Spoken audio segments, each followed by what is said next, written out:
Hello दोस्तों, स्वागत करता हूं मैं आप सभी का मेरे YouTube चैनल शर्मा इंग्लिश अड्डा में। आज मैं आप सबके लिए लेकर आया हूं टेंस के पहले भेद यानी कि प्रेजेंट टेंस का पहला भेद, जिसे हम लोग प्रेजेंट इंडेफिनिट टेंस के नाम से जानते हैं। इसी को ही हम लोग एक और नाम से जानते हैं और वो नाम है सिंपल प्रेजेंट टेंस। तो आज हमारा टॉपिक है प्रेजेंट इंडेफिनिट टेंस, या फिर हम इसे ही कह सकते हैं सिंपल प्रेजेंट टेंस। यदि आपने टेंस का फर्स्ट वीडियो, शुरुआती वीडियो मिस कर दिया है तो प्लीज़ मेरे यूट्यूब चैनल पर जाकर टेंस का पहला वीडियो अवश्य देख लें, उसके बाद ही यह वीडियो देखें, ज़्यादा फायदे में रहेंगे। तो चलिए वीडियो को आगे बढ़ाते हैं और शुरू करते हैं हमारा आज का टॉपिक। आज हम लोग पढ़ने जा रहे हैं टेंस के 3 भेदों में से पहला भेद, प्रेजेंट टेंस के 4 भेदों में से पहला भेद, यानी कि प्रेजेंट इंडेफिनिट टेंस। इसे ही हम सिंपल प्रेजेंट टेंस के नाम से जानते हैं। तो आखिर पता कैसे करेंगे कि कोई वाक्य प्रेजेंट इंडेफिनिट टेंस का है यानी सिंपल प्रेजेंट टेंस का है? तो उसके लिए हम पहचान पर गौर करेंगे। तो आप देख पा रहे होंगे, सबसे पहले मैंने पॉइंट बना करके लिख दिया है पहचान। तो पहचानेंगे कैसे कि कोई वाक्य प्रेजेंट इंडेफिनिट टेंस का है यानी सिंपल प्रेजेंट टेंस का है, कैसे पता चलेगा? तो उसके लिए रूल है कि हिंदी वाक्यों के अंत में, कोई भी हिंदी का वाक्य हो, यदि उसके अंत में क्या दिख जाए? ता है, ते हैं, ती है, ते हो, ता हूं, ती हूं इत्यादि लगे रहते हैं। ध्यान देंगे, जब हिंदी वाक्यों के अंत में ता है, ती है, ते हैं, ता हूं, ती हो, ते हो इत्यादि इसी तरह के ता है, ते है, ती है जैसा कुछ लगा रहेगा, तो हम कह सकते हैं कि यह वाक्य सिंपल प्रेजेंट टेंस का है। किस टेंस का है? सिंपल प्रेजेंट टेंस, यानी कि इसे ही हम प्रेजेंट इंडेफिनिट टेंस के नाम से जानते हैं। इसमें एक और बात ध्यान रखने वाली बात है,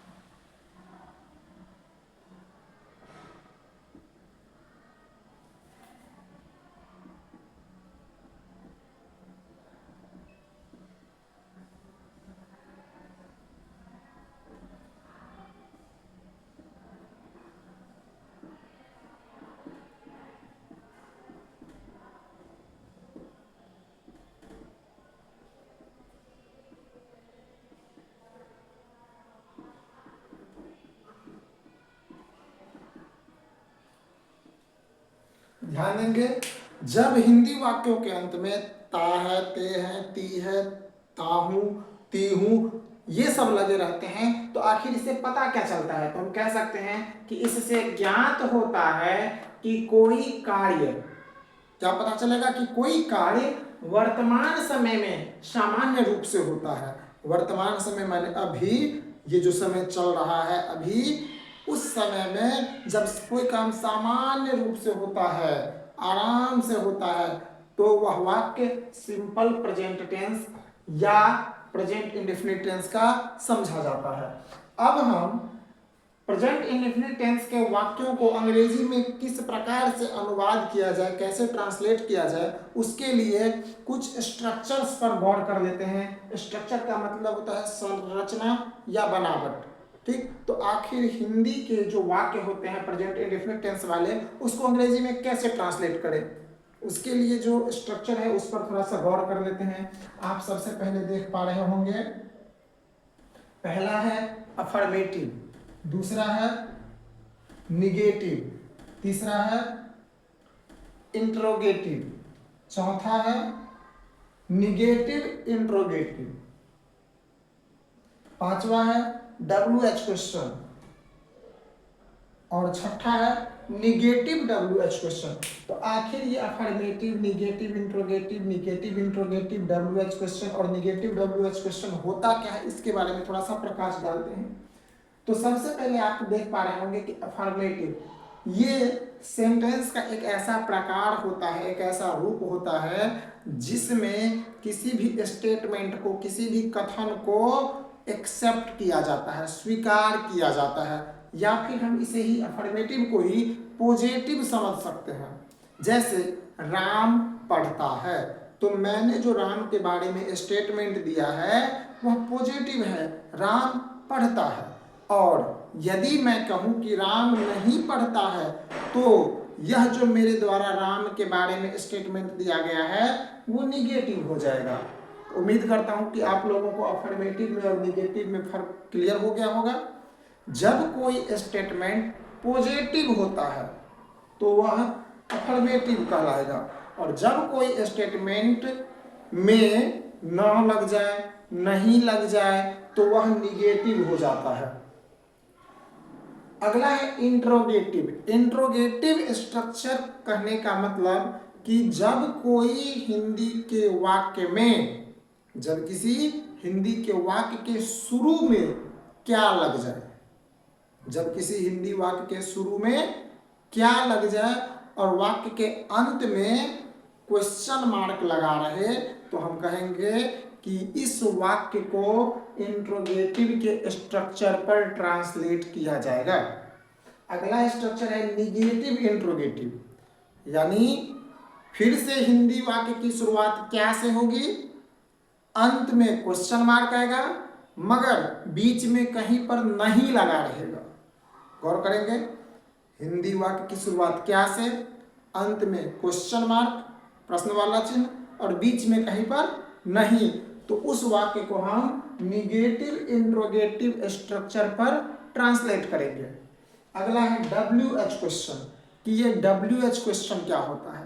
तो WH क्वेश्चन कहने का मतलब ऐसा हिंदी का वाक्य जिस वाक्य के बीच में कहीं पर प्रश्न पूछने वाले शब्द जैसे कि कब, कहाँ, कौन, किसे, कितना, किसको, कैसे इत्यादि इस तरह के जो प्रश्न पूछने वाले शब्द होते हैं, जिसे अंग्रेजी में कह सकते हैं इस प्रकार से who, why, what, when, where, whose, whom, etcetera, और भी बहुत सारे होते हैं।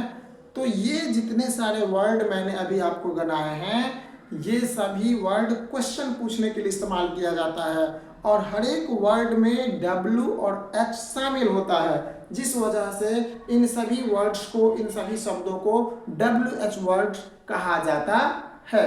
तो WH क्वेश्चन वाला जो आप स्ट्रक्चर देख पा रहे हैं, इसमें हिंदी के ऐसे वाक्य आएंगे जिसके बीच में कहीं पर प्रश्न पूछने वाला शब्द कब, कहाँ, कौन, किसे, कितना, किसको, कैसे, ये सब लगा रहेगा। और आखिरी जो स्ट्रक्चर आप देख पा रहे हैं निगेटिव WH क्वेश्चन, यानी हिंदी का ऐसा वाक्य जिसके बीच में कहीं पर कब, कहाँ, कौन, किसे, किसको, कैसे, कितना, ये सब तो लगा रहेगा ही, साथ ही साथ अंत में क्वेश्चन मार्क भी दिखेगा, लेकिन वाक्य में कहीं पर नहीं भी जरूर शामिल होगा। तो जब WH में नहीं लग जाएगा तो वह निगेटिव WH वाला स्ट्रक्चर पर ट्रांसलेट किया जाएगा। उम्मीद करता हूं कि ये जो मैंने 6 स्ट्रक्चर लिखे हैं उसका मीनिंग आप लोगों को स्पष्ट हो गया होगा, क्लियर हो गया होगा। अब इस स्ट्रक्चर को पूरा समझाने से पहले इस स्ट्रक्चर में आने वाले जो कुछ टर्म हैं उसके बारे में हम थोड़ा सा गौर कर लें तो बेहतर होगा। तो सबसे पहले मैंने लिखा है वर्ब, आप देख पा रहे हैं VERB, वर्ब। वर्ब का मतलब होता है क्रिया, वर्ब का मतलब होता है क्रिया। तो आखिर पता कैसे करेंगे कि वाक्य में कौन सा शब्द क्रिया है, तो उसके लिए गौर करिए कि वाक्य में जो कार्य होता है या किया जाता है वही वर्ब होता है। हिंदी का कोई एक वाक्य हो, उस वाक्य को पढ़ने पर यदि किसी काम का करना या किसी काम का होना पता चले तो वही काम वर्ब कहलाएगा, क्रिया कहलाएगा। जैसे मोहन किताब पढ़ता है, एक वाक्य मैंने उदाहरण के तौर पर लिया है कि मोहन किताब पढ़ता है। इस वाक्य में एक काम हो रहा है पढ़ता, यानी कि पढ़ना। तो हम कह सकते हैं कि इस वाक्य में एक काम हो रहा है पढ़ना, अतः पढ़ना क्या है, क्रिया है, वर्ब है। अब जो अगला टर्म यूज होगा वो है सब्जेक्ट।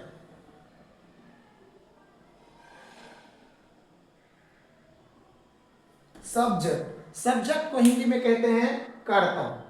तो इसे कैसे पता करेंगे कि वाक्य में कोई शब्द कर्ता है तो वह कौन सा शब्द कर्ता है, कौन सा शब्द सब्जेक्ट बन करके आया है।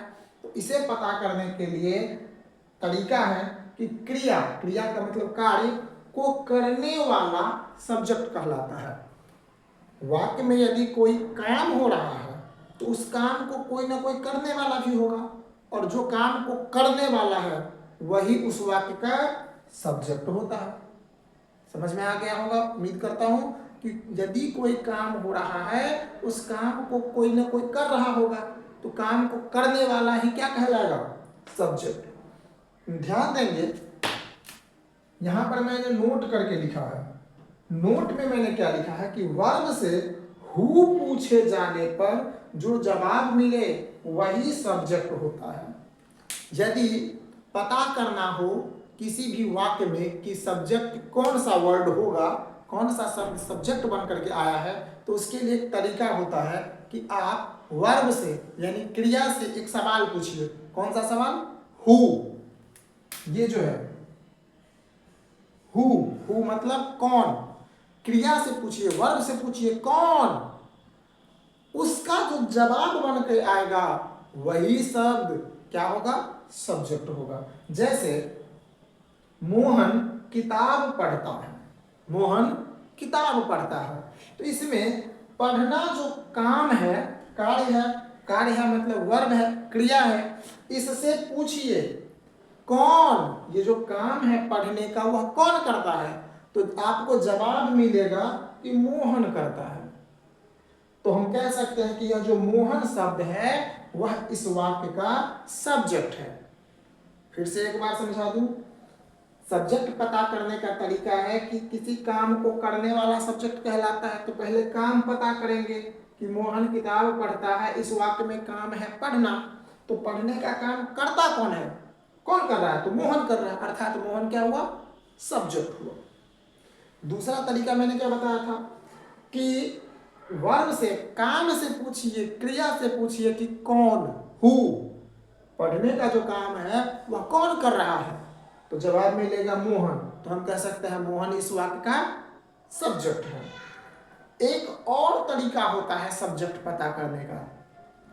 ये जो दो तरीके मैंने बताए उसके अलावा भी एक और तरीका होता है वाक्य में सब्जेक्ट पता करने का, और वह तरीका क्या होता है कि वाक्य में जिसके बारे में चर्चा या बातें हों सब्जेक्ट कहलाता है। बहुत सारे ऐसे हिंदी के वाक्य होते हैं जिन वाक्यों में कोई काम नहीं हो रहा होता है, और यदि काम ही नहीं हो रहा हो तो काम को करने वाला भी नहीं पता चल पाएगा, तो उस स्थिति में सब्जेक्ट हमको नहीं पता चल पाएगा। तो वैसे वाक्यों का सब्जेक्ट हम कैसे पता करेंगे, तो उसी के लिए उपाय है कि यदि वाक्य में काम नहीं हो रहा हो, काम करने वाला पता नहीं चल पा रहा हो, तो क्या पता करेंगे कि किसके बारे में चर्चा हो रही है, किसके बारे में बात हो रही है।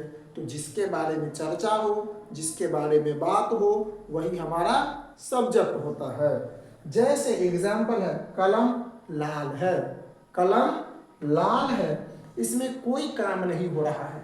जब कोई काम नहीं हो रहा है तो काम को करने वाला भी नहीं मिलेगा, तो हम पता करेंगे कि किसके बारे में बात हो रही है, किसके बारे में चर्चा हो रही है, और जिसके बारे में चर्चा हो रही होगी वही हमारा सब्जेक्ट होगा। तो उदाहरण में आप साफ देख पा सकते हैं कि कलम लाल है, तो इस वाक्य में हम कलम के बारे में चर्चा कर रहे हैं, तो कलम ही हमारा सब्जेक्ट होगा। आप लोगों से दरख्वास्त है कि मैंने बोर्ड पर जो कुछ भी मेंशन किया है, जो कुछ भी लिखाया है, उसे वीडियो को रोक करके अपने नोटबुक में निश्चित रूप से नोट कर लेंगे।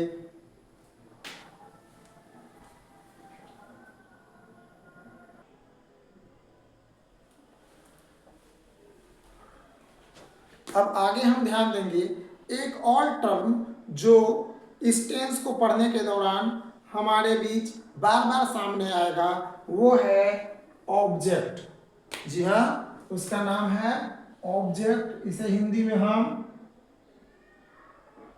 कर्म के नाम से जानते हैं। ऑब्जेक्ट को हिंदी में कर्म के नाम से जानते हैं। तो हमें पता होना चाहिए कि आखिर ये ऑब्जेक्ट होता क्या है।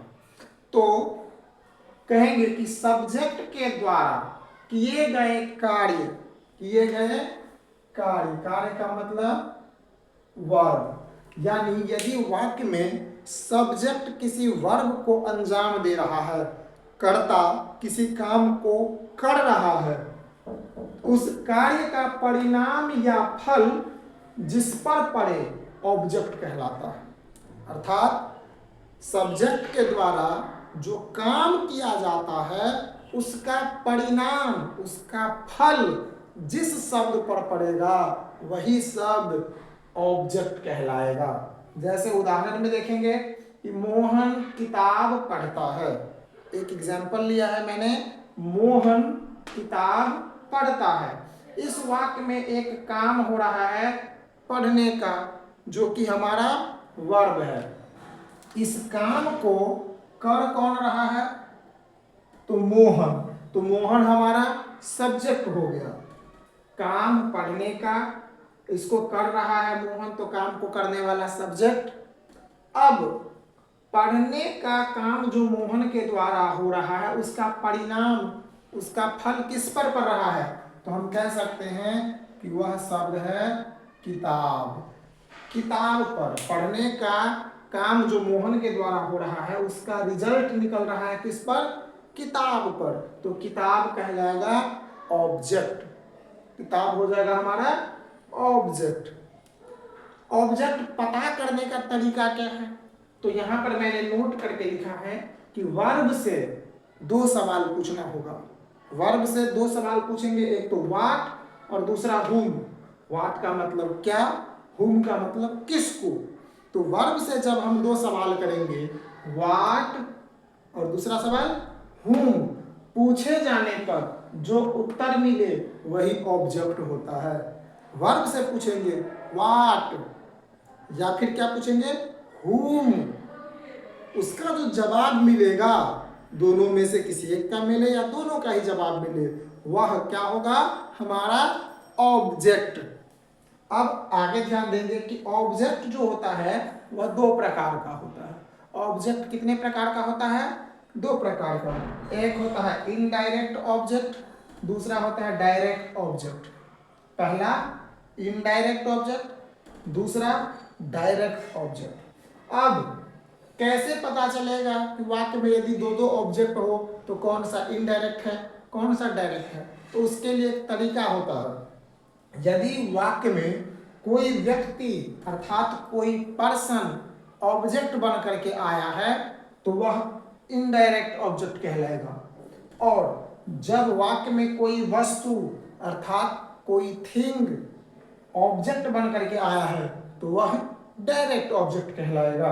एग्जाम्पल के द्वारा समझ सकते हैं कि मैंने मोहन को पुस्तक दिया।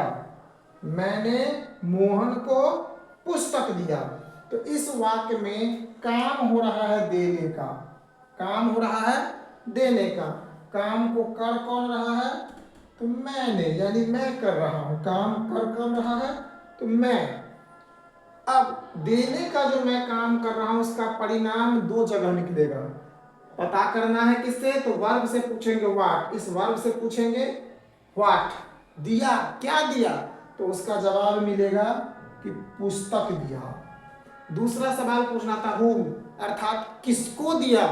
तो उसका जवाब मिलेगा मोहन को दिया। किसको दिया? तो मोहन को दिया। तो इस वाक्य में हमारे पास 2 ऑब्जेक्ट हैं। अभी मैंने बताया कि जब कोई वस्तु ऑब्जेक्ट बन करके आएगा तो वो होगा डायरेक्ट ऑब्जेक्ट। तो इस वाक्य में पुस्तक एक वस्तु है जो ऑब्जेक्ट बन करके आया है, तो वो हमारा डायरेक्ट ऑब्जेक्ट होगा। एक व्यक्ति भी है जो ऑब्जेक्ट बन करके आया है, तो वो हमारा इनडायरेक्ट ऑब्जेक्ट होगा। उम्मीद करता हूं कि आप लोगों को 3 महत्वपूर्ण टर्म वर्ब, सब्जेक्ट और ऑब्जेक्ट का कॉन्सेप्ट क्लियर हो गया होगा। इसके अलावे एक बात जो प्रेजेंट इंडेफिनिट टेंस को पढ़ने में बहुत अहम भूमिका निभाता है, उसके बारे में जान लेते हैं। वर्ब का पहला रूप और वर्ब के 5वें रूप में क्या अंतर होता है। तो आपके सामने में है वर्ब का पहला रूप, वर्ब का 5वां रूप। आप क्लियरली देख पा रहे होंगे कि वर्ब का जो पहला रूप होता है वह प्लूरल रूप होता है, बहुवचन रूप होता है, और वर्ब का जो 5वां रूप होता है वह सिंगुलर रूप यानी कि एक वचन रूप होता है। आप लोग नाउन के साथ कंपैरिजन मत करें वरना कंफ्यूजन में पड़ जाएंगे। नाउन में अलग बातें होती है, ये हम वर्ब के बारे में चर्चा कर रहे हैं, तो याद रखेंगे, दिमाग में गांठ बांध करके बिठा लेंगे कि वर्ब का पहला रूप प्लूरल, वर्ब का 5वां रूप सिंगुलर। जैसे प्ले, ये पहला रूप है प्लूरल है। गो पहला रूप है प्लूरल है। ईट पहला रूप है प्लूरल है। वहीं सामने दूसरी तरफ प्लेज, ये 5वां रूप है सिंगुलर है। गोज 5वां रूप है सिंगुलर है। ईट्स 5वां रूप है सिंगुलर है। जब वर्ब में न तो एस लगा रहे न ई एस लगा रहे, पहला रूप में होगा तो वह प्लूरल होगा। जब वर्ब के पहला रूप में एस या ई एस जोड़ देते हैं तो वह वर्ब का 5वां रूप हो जाता है और वह सिंगुलर कहलाता है। क्या कहलाता है? सिंगुलर कहलाता है। उम्मीद करता हूं कि अब तक जितनी भी बातें मैंने आपको बताई है वो आप लोगों को बिल्कुल ही समझ में आ रहा होगा। एक बार फिर से आप लोगों से कहना चाहूँगा कि ये सारा का सारा जितना भी कंटेंट मैंने बोर्ड पर लिखा है उसे अपने नोटबुक में अवश्य नोट कर लेंगे।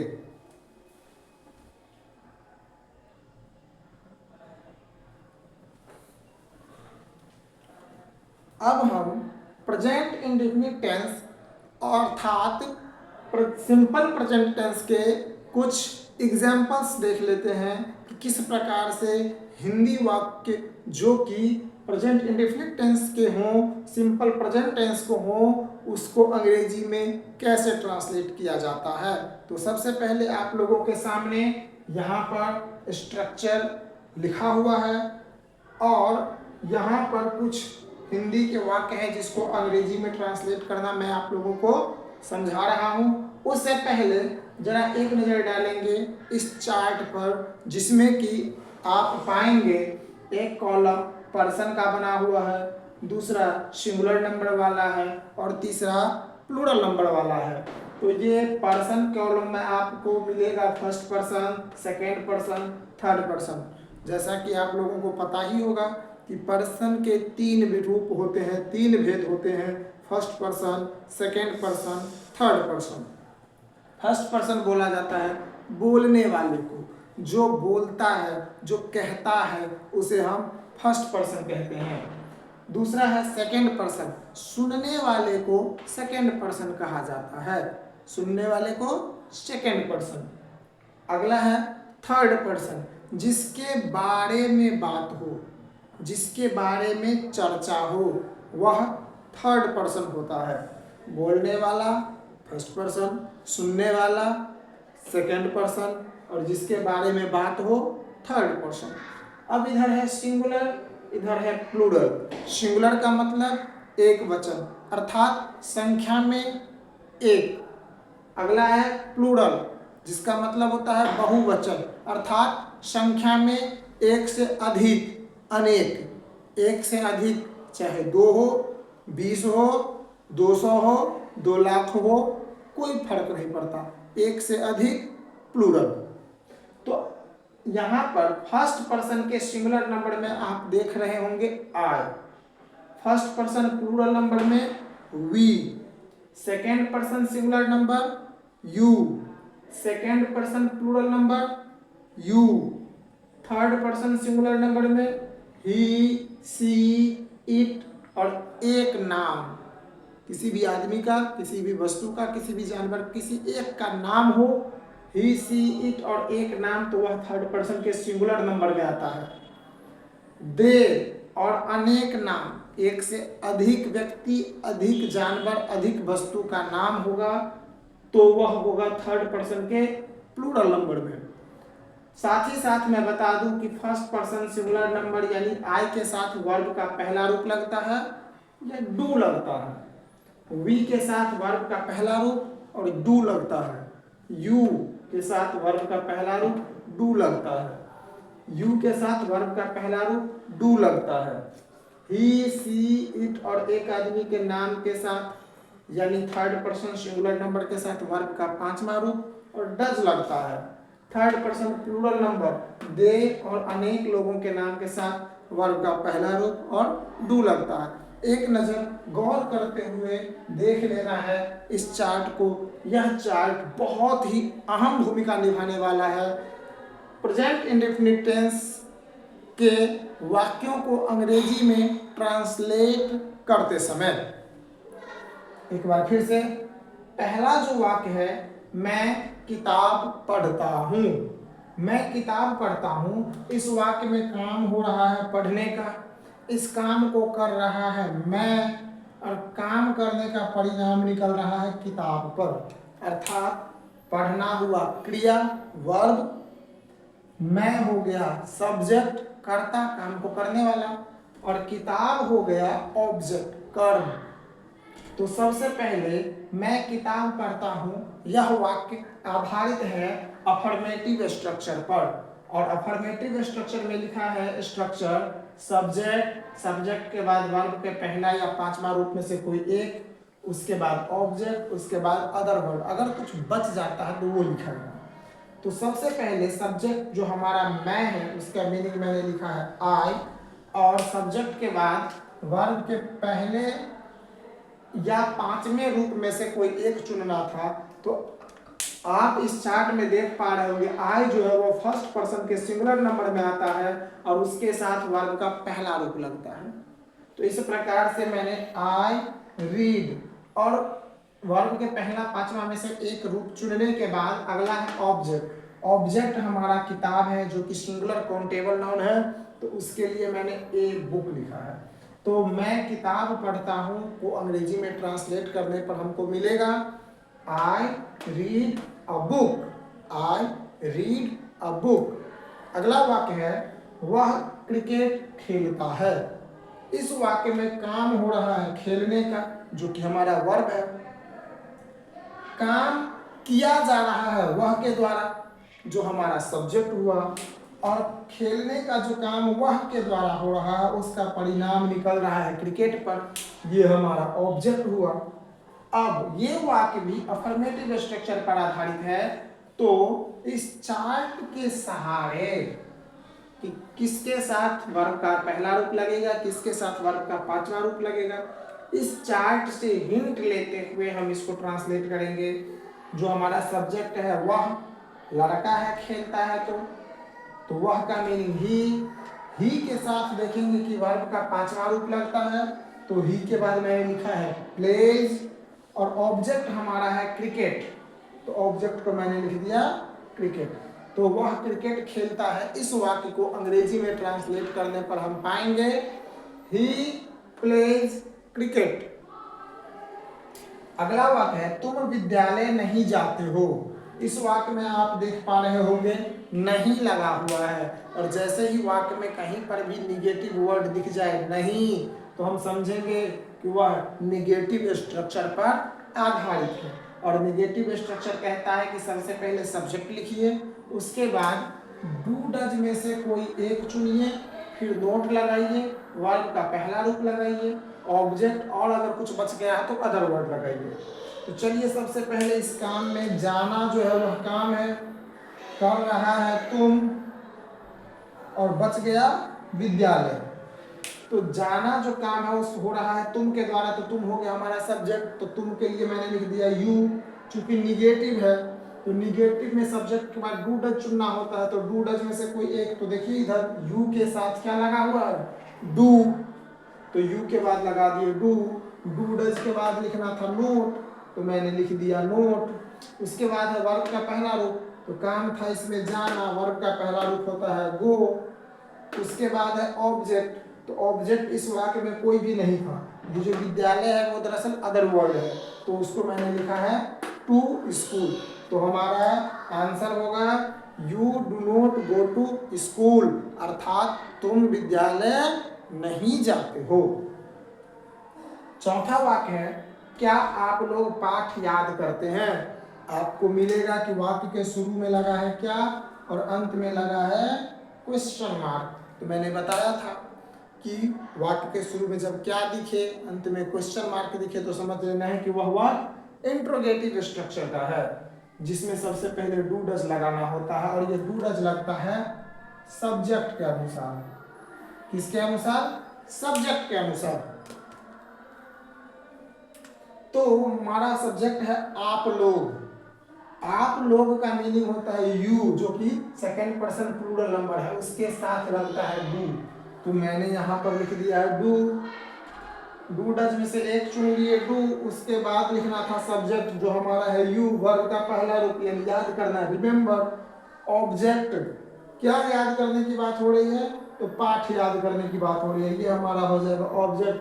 तो the lesson, do you remember the lesson. और इंट्रोगेटिव वाक्य है, अंत में क्वेश्चन मार्क रहेगा, तो हम ट्रांसलेट करते समय भी इंग्लिश में भी क्वेश्चन मार्क अवश्य लगाएंगे। अगला जो वाक्य है क्या लड़कियां नहीं झगड़ती है। क्या लड़कियां नहीं झगड़ती है, इस वाक्य में भी शुरू में क्या लगा है, लास्ट में क्वेश्चन मार्क लगा है और बीच में नहीं भी लगा है। तो यह वाक्य जाता है निगेटिव इंट्रोगेटिव पर। उम्मीद करता हूं कि इस स्ट्रक्चर के सहारे, इस चार्ट से हेल्प लेते हुए आप सभी इस सारे के सारे ट्रांसलेशन को अच्छे से समझ जाएंगे, बना पाएंगे। तो आप लोगों के लिए ये अंतिम के जो दो वाक्य हैं वो आप लोगों को इस स्ट्रक्चर से, इस चार्ट के सहारे खुद बनाना है। उम्मीद करता हूं कि आज का यह वीडियो आप लोगों को अच्छा लगेगा। इस वीडियो को रोक करके अच्छे से समझते हुए पूरे बोर्ड पर जितना भी कुछ मैंने मेंशन किया है उसको अपने नोटबुक में अच्छे से नोट कर लेंगे। यह वीडियो आपके लिए बहुत ही बेहतरीन, बहुत ही लाभकारी होने वाला है। इसी तरह के मज़ेदार वीडियोस को, जानकारी भरे वीडियोस को देखने के लिए मेरे YouTube चैनल शर्मा इंग्लिश अड्डा को सब्सक्राइब कर लें, बेल आइकन को अवश्य दबावें, वीडियोस को लाइक करते रहें, शेयर करते रहें और आवश्यक कमेंट भी करते रहें। धन्यवाद।